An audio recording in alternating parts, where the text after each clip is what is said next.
You were raised in London, correct? Yes. Okay. Born and raised in London, Born yeah. and raised in London. Yeah. Your parents are from Ghana. That's right, Okay. yeah. I visited there several times. Oh, I'm lovely. there. What I'm wondering is, since you were raised in London, do you feel that you've held fast to any of your Ghanaian roots? Do you refer to yourself as Ghanaian or as British? Like, how does... It's a process, and it's a process that I wanted to take Dido Belle's character through as well. Oh, A process of kind of definition and coming to define myself, and deciding on this question of who defines you, yourself or society.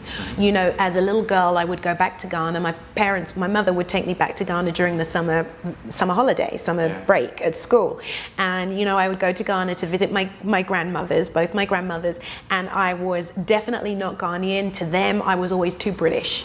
I was so British I may as well have been white to them. Is that right? Yeah, absolutely. I couldn't be Ghanaian.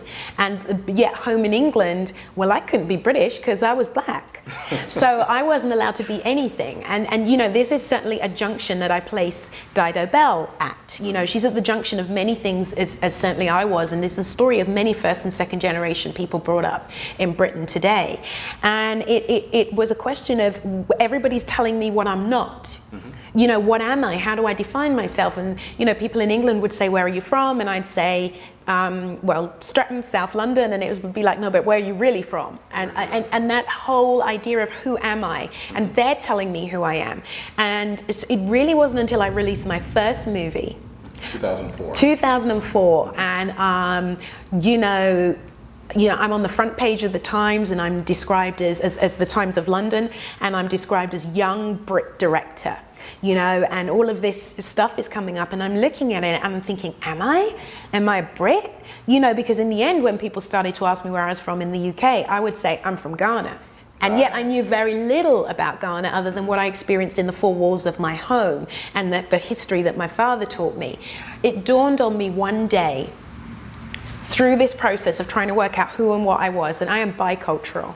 I'm bilingual. I speak both my parents' language as a first language, a kind of typical UK British London diet, and that of a very typical British, you know, Ashanti diet, you know, and both were familiar to me. You know, that, you know, my biggest issue is that I'm not a great cook when it comes to cooking Ghanaian cuisine, and so, you know, I can't eat the food I was raised on in many ways.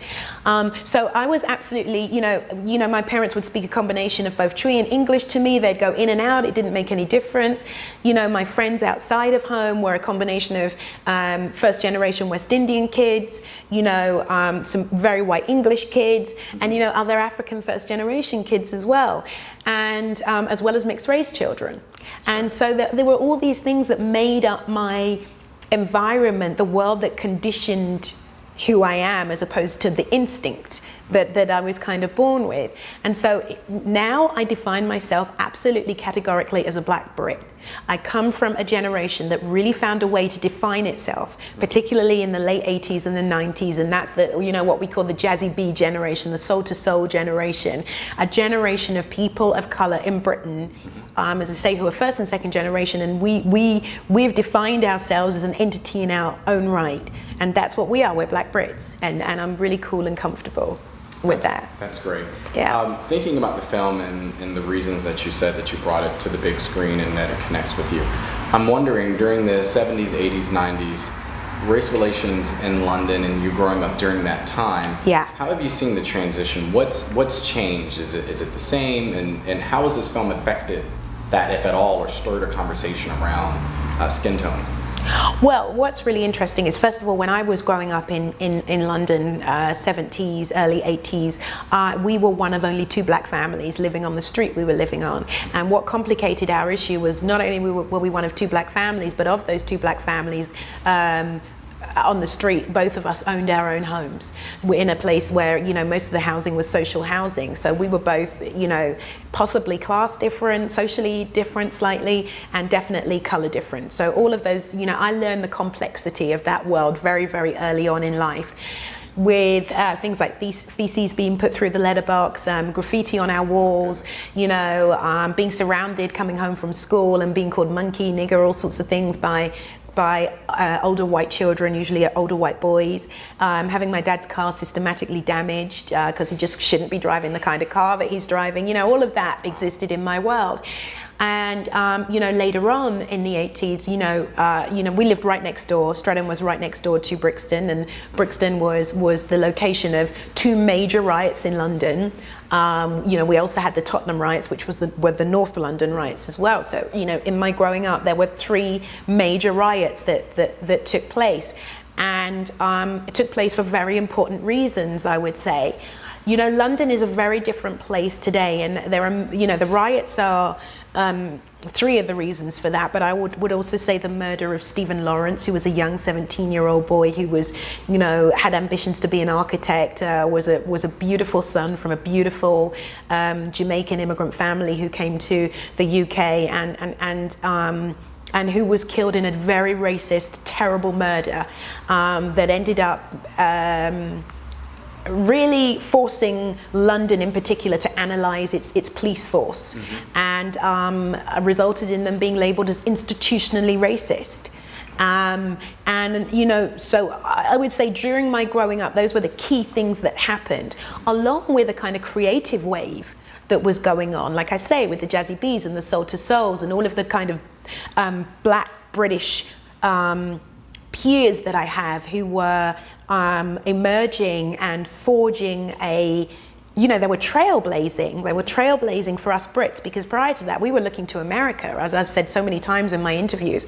You know, Essence and Ebony were the magazines that my mother would read, that my older sister would read, where we understood that there was a world where we could thrive. It felt for us, you know, where we could be something other than people who were told that we didn't belong.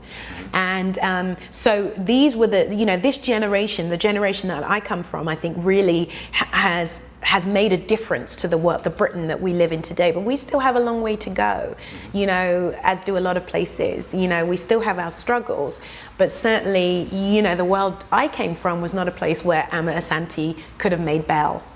Right. And how does Belle play into that conversation? I think simply that it's a movie that people understand is a movie for all people. You know, it's crossing age boundaries, class boundaries, race boundaries. You know, it's crossing boundaries in all directions, and you know, had a great opening weekend in the UK, despite the fact that I think it was like hotter than Morocco, you know, during that opening weekend. And for Britain, that means people don't go to the cinema houses, but they did for this movie. And it's, you know, what I think it's doing certainly in the creative world is it's showing that a woman of colour can be front and centre in a movie and attract an audience across the board and be box office, you know. Absolutely. Do you feel that, or how do you feel that art is able to bridge cultures in ways that maybe other genres cannot? How do you feel art does that? Oh, well, what art can absolutely do. First of all, the painting, the piece of art that inspired me to make this movie is a particularly progressive piece of art, and it's progressive in so many ways, and it inspired me, almost compelled me to want to make a progressive movie. You know, a movie with a black lead, with a black director, you know, behind it. And you know, how do I feel art can inspire? I think what it can do, as opposed to other forms of art or just other forms of communication. Other forms of communication. Other forms of communication is that it forces you to walk. It allows you to walk in the shoes of somebody other than yourself in the most authentic way possible. Whether that's movies, whether it's a painting that inspires you and conjures up emotions in you, and also what it does so in many ways, even when it's the harshest form of art. It does so in a way that's far more less than, say, politics. Yes. Or news in many ways. And oftentimes, you know, it's news that informs and inspires art, you know, and we need that kind of, that funnel of information that comes through to us. But you know, certainly, you know, what I feel I'm able to do with Belle is put an elderly white woman who has maybe never ever contemplated the experience of what it might have been like to be a black female in 18th century England, and allowed her to be able to walk in the shoes and understand that the emotions that Dido Belle feels as an outsider are no different to the emotions that anybody might feel as an outsider, perhaps in totally different circumstances, but the feelings, the emotions are the same. And I think that that's what art can do. I love that.